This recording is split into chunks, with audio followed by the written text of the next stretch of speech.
Un tremblement causé par des pluies torrentielles en Corée du Sud a tué les 3 membres d'une même famille.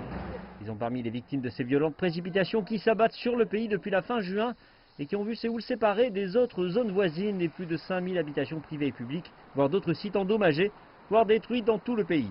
Des abris ont été installés pour assister les quelques 1600 personnes contraintes à l'évacuation. La maison de Kim Su-chin, âgé de 78 ans, a été inondée à Anseon, au sud de Séoul, malgré un mur de rétention des eaux de 7 mètres qui protège sa propriété. Il y a eu un glissement de terrain. Nous avons enlevé l'eau et tenté d'absorber, mais l'eau continuait d'arriver. Ils nous ont donné des couvertures ici, de la nourriture et des vêtements à cause du froid. Et je leur suis reconnaissante.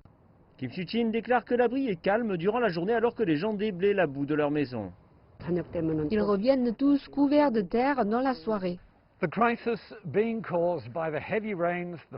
crise causée par les précipitations, les inondations et les glissements de terrain est rendue d'autant plus compliquée par une crise préexistante. Il s'agit bien sûr du Covid-19.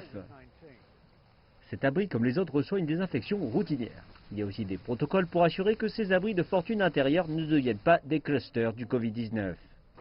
Pour éviter le coronavirus, ils peuvent rester ici en respectant la distanciation sociale. Et quand les gens entrent et sortent, nous contrôlons leur température et inscrivons leur nom et leur disons d'aller se laver les mains. Au nord de la zone démilitarisée, Pyongyang a également émis une alerte aux inondations.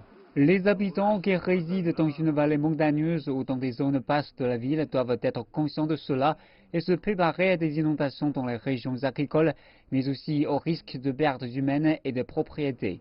Les fortes précipitations de cette année interviennent durant la saison des moissons estivales en RPDC et semblent affecter les zones de culture du riz.